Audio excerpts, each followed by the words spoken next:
S, ರಾಜ್ಯ ವಿಧಾನಸಭೆಯ ಚುನಾವಣೆಗೆ ಇನ್ನೇನು ಫಲಿತಾಂಶ ಬರಲಿಕ್ಕೆ ಕೆಲವೇ ಕ್ಷಣಗಳು ಉಳಿದಿರುವಂತದ್ದು. ಇದರ ಮಧ್ಯೆ ಸಾಕಷ್ಟು ಸಮೀಕ್ಷೆಗಳು ಬಂದಿದೆ. ಈ ಸರ್ಕಾರ ಆಗುತ್ತೆ, ಅತಂತ್ರ ಸರ್ಕಾರ ಬರುತ್ತೆ, ಬೇರೆ ಬೇರೆ ರೀತಿಯಾದಂತಹ ವಾದಗಳಾಗ್ತಾ ಇದೆ. ಅದರ ಜೊತೆಗೆ ಒಂದಷ್ಟು ಜ್ಯೋತಿಷಿಗಳು ಕೂಡ ತಮ್ಮ ವಾದಗಳನ್ನ ಮಂಡಿಸ್ತಾ ಇದ್ದಾರೆ. ಅಂದ್ರೆ ತಮ್ಮ ಜ್ಯೋತಿಷ್ಯ ಶಾಸ್ತ್ರದ ಪ್ರಕಾರ ಇಷ್ಟೇ ಪಕ್ಷಗಳಿಗೆ, ಈ ಪಕ್ಷಗಳಿಗೆ ಇಷ್ಟೇ ಸೀಟ್ಗಳು ಬರುತ್ತೆ, ಬೇರೆ ಬೇರೆ ವಾದಗಳಾಗುತ್ತವೆ.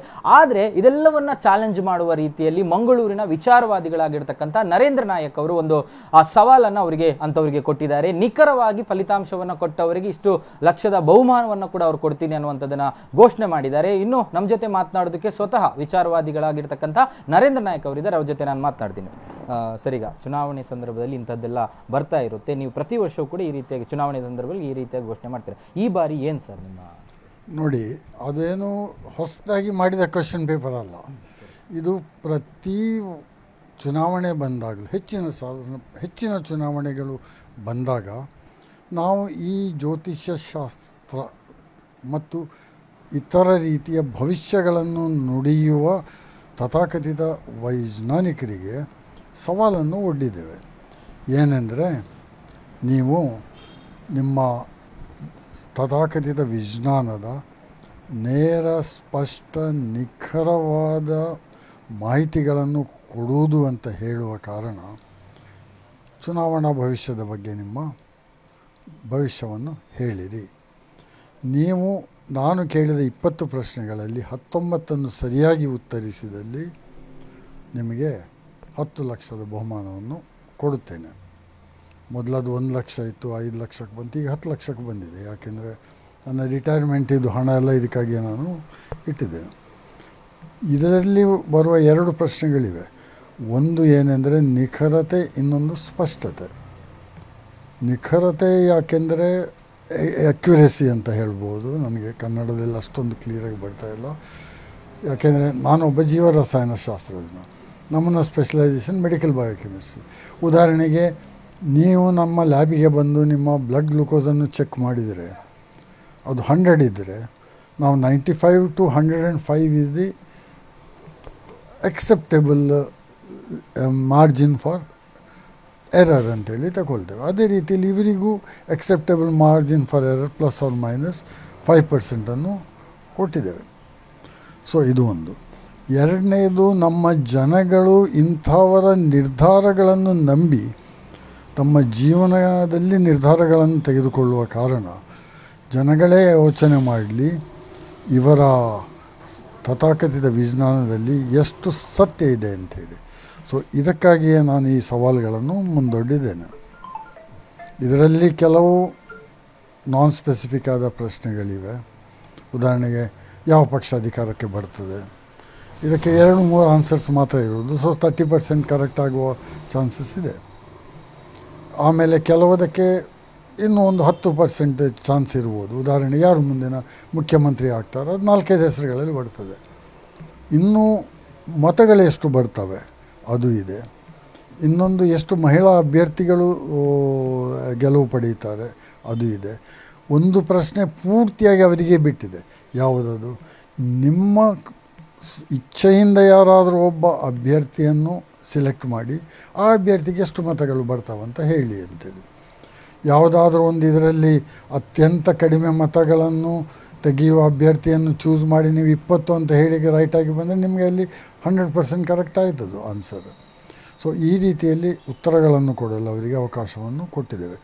ಇನ್ನು ಕೆಲವು ಸಾರಿ ಅವರು ಹೇಳ್ತಾರೆ, ಉತ್ತರ ಕೊಡಬೇಕಾದ್ರೆ ನಮಗೆ ನಾಮಿನೇಷನ್ ಫೈಲ್ ಮಾಡುವ ಸಮಯ ಕರೆಕ್ಟಾಗಿ ಬೇಕು ಅಂತೇಳಿ. ಸೊ ಅದಕ್ಕೂ ನಾವು ನಾಮಿನೇಷನ್ ಫೈಲ್ ಮಾಡಿದ ನಂತರವೇ ನಾವು ಸವಾಲುಗಳನ್ನು ಕೊಟ್ಟಿದ್ದು. ನಿಮಗೆ ಈ ವಿಧಾನ ಕೊಟ್ಟ ನಂತರ ಎಷ್ಟು ಲೆಟರ್ಗಳು ಬಂದಿದೆ? ಮತ್ತು ವಾಟ್ಸಪ್ಪಲ್ಲಿ ಅಥವಾ ಮೇಲ್ಗಳಲ್ಲಿ ಏನಾದರೂ ಬಂದಿದೆ? ಒಂದು 2-3 ಬಂದಿದೆ. ಮೇಲಲ್ಲಿ 2-3 ಬಂದಿದೆ. ಲೆಟರ್ಗಳು ಸುಮಾರು 10-15 ಇರಬೇಕು. ಇವೆಲ್ಲವನ್ನು ಈಗ ತಗೊಂಡಿಟ್ಟಿದ್ದೇವೆ. ಕೆಲವು ಸ್ಪೆಸಿಫಿಕ್ ಆಗಿವೆ, ಕೆಲವು ಈಗಲೇ ಅನರ್ಹ ಆಗಿವೆ ಅಂತ ಹೇಳ್ಬೋದು. ಯಾಕೆಂದರೆ 20 ಪ್ರಶ್ನೆಗಳಲ್ಲಿ 20ಕ್ಕೂ ಉತ್ತರಿಸದೆ 19 ಅಂಕಗಳನ್ನು ಪಡೆಯುವ ಪ್ರಶ್ನೆಯೇ ಇಲ್ಲ. ನಾವೇನು ನೀವು 3 ಪ್ರಶ್ನೆಗಳಿಗೆ ಉತ್ತರಿಸಿ ಅದರಲ್ಲಿ 3 ಕರೆಕ್ಟ್ ಆದರೆ ನಿಮಗೆ ಇದೇನು ಕೊಡ್ತೇವೆ ಅಂತ ಹೇಳಿಲ್ಲ. ಎಲ್ಲ ಪ್ರಶ್ನೆಗಳನ್ನು ಉತ್ತರಿಸಿ ಅಂತ ಹೇಳಿದ್ದೇವೆ. ಆದರೆ ಕೆಲವರು ನಾವು ಕೇಳಿದ್ದಕ್ಕಿಂತಲೂ ಹೆಚ್ಚಾಗಿ ಕೊಟ್ಟಿದ್ದಾರೆ. ಉದಾಹರಣೆಗೆ ಇಲ್ಲಿ ಒಬ್ಬರು ಪ್ರತಿಯೊಂದು ಜಿಲ್ಲೆಯಲ್ಲಿಯೂ ಯಾವ ಪಕ್ಷಕ್ಕೆ ಎಷ್ಟು ಸಿಗ್ತದೆ ಎಂಬ ಟೋಟಲನ್ನು ಕೂಡ ಕಳಿಸಿದ್ದಾರೆ. ಇದು ನಾನು ಕೇಳದ ಪ್ರಶ್ನೆ, ಅದಕ್ಕೂ ಉತ್ತರವನ್ನು ಕೊಟ್ಟಿದ್ದಾರೆ. ಕೆಲವರು 2-3 ಉತ್ತರವನ್ನು ಮಾತ್ರ ಕೊಟ್ಟಿದ್ದಾರೆ. ಅದು ಆಲ್ರೆಡಿ ಡಿಸ್ಕ್ವಾಲಿಫೈ ಆಯ್ತು ಅಂತ ಹೇಳ್ಬೋದು.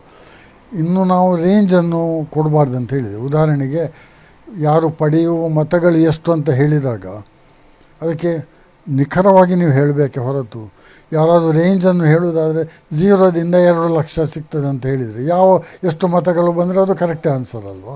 ಸ್ವಂತ ಆನ್ಸರ್ಗಳು ಬೇಡ ಅಂತ ಮೊದಲೇ ಹೇಳಿದ್ದೆವು. ಇದು ಜ್ಯೋತಿಷ್ಯ ಶಾಸ್ತ್ರದವರಿಗೆ ಮಾತ್ರ ಈ ಒಂದು ಸವಾಲನ್ನು ಹಾಕಿದ್ದೀರಾ ಅಥವಾ ಜನಸಾಮಾನ್ಯರು ಭಾಗವಹಿಸಿ? ಇಲ್ಲ, ಯಾರೂ ಭಾಗವಹಿಸ್ಬೋದು. ಯಾಕೆಂದರೆ ಜ್ಯೋತಿಷ್ಯ ಶಾಸ್ತ್ರ ಒಂದು ಗೆಸ್ ಮಾಡುವಂಥದ್ದು. ಜನಸಾಮಾನ್ಯರು ಕೂಡ ಗೆಸ್ ಮಾಡಿ ಉತ್ತರಗಳನ್ನು ಹೇಳ್ಬೋದು. ಯಾಕೆಂದರೆ ಕೆಲವು ಸಾರಿ 2-3 ಸಾರಿ ಜ್ಯೋತಿಷ್ಯರಿಗಳಿಗಿಂತಲೂ ಹೆಚ್ಚು ಅಂಕವನ್ನು ಪಡೆದವರು, ಅತ್ಯಧಿಕ ಅಂಕವನ್ನು ಪಡೆದವರು ಜನರಲ್ ಪಬ್ಲಿಕ್. ನಾನು ಜ್ಯೋತಿಷಿ ಅಲ್ಲ ಅಂತ ನಿಖರವಾಗಿ ಹೇಳಿದವರು, ನಾನು ಹೀಗೆ ಗೆಸ್ ಮಾಡಿ ಬರೀತೇನೆ ಅಂತ ಹೇಳಿದವರು ಅತ್ಯಂತ ಹೆಚ್ಚಿನ ಅಂಕಗಳನ್ನು ಪಡೆದಿದ್ದಾರೆ. ಕಾರಣ ಅವರಿಗೂ ಚಾನ್ಸ್ ಕೊಡ್ತೇವೆ, ಯಾರು ಕಳಿಸ್ಬೋದು. ಈಗ ನೀವು ಇಷ್ಟು ಚುನಾವಣೆಗಳಲ್ಲಿ ಈ ರೀತಿಯಾಗಿ ಮಾಡ್ತಾ ಇದ್ದೀರಾ, ಯಾವುದಾದ್ರೂ ನಿಖರವಾದಂಥ ಉತ್ತರಗಳು ಬಂದಿದೆಯಾ ಸರ್ ಈ ಹಿಂದೆ?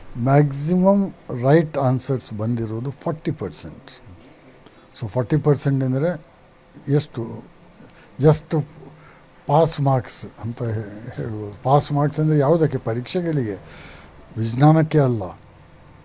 ವಿಜ್ಞಾನದಲ್ಲಿ ನಿಖರತೆ ಬೇಕು.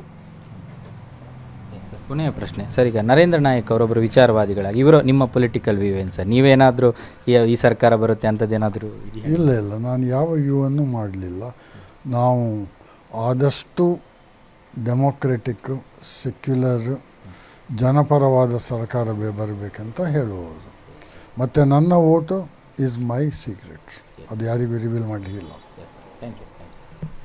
ಎಸ್, ಇದಿಷ್ಟು ವಿಚಾರವಾದಿಗಳಾದಂತಹ ನರೇಂದ್ರ ನಾಯಕ್ ಅವರ ಮಾತು. ಅವರು ಕೊಟ್ಟಂತಹ 20 ಪ್ರಶ್ನೆಗಳಲ್ಲಿ 19ಕ್ಕೆ ಉತ್ತರ ಕೊಟ್ಟರೆ ಅವರು ಘೋಷಣೆ ಮಾಡಿದಂತಹ ಬಹುಮಾನ ಅವರನ್ನು ತಲುಪುತ್ತೆ. ಹಾಗಾಗಿ ಈಗಾಗಲೇ ಸಾಕಷ್ಟು ಉತ್ತರಗಳು ಬಂದಿದೆ. ಇನ್ನೂ ಕೂಡ ನಾಳೆಯ ಒಳಗಾಗಿ ಒಂದಷ್ಟು ಜನ ಉತ್ತರಗಳನ್ನು ಹಾಕಲಿಕ್ಕೆ ಅವಕಾಶಗಳು ಕೂಡ ಇರುವಂಥದ್ದು. ಕ್ಯಾಮ್ರಾ ಪರ್ಸನ್ ಅಶೋಕ್ ಜೊತೆ ಭರತ್ರಾಜ್, ಏಷ್ಯಾನೆಟ್ ಸುವರ್ಣ ನ್ಯೂಸ್, ಮಂಗಳೂರು.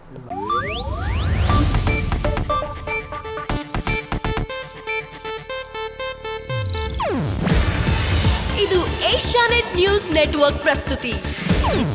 ನೀವು ನೋಡ್ತಿದ್ದೀರಾ ಏಷ್ಯಾನೆಟ್ ಸುವರ್ಣ ನ್ಯೂಸ್.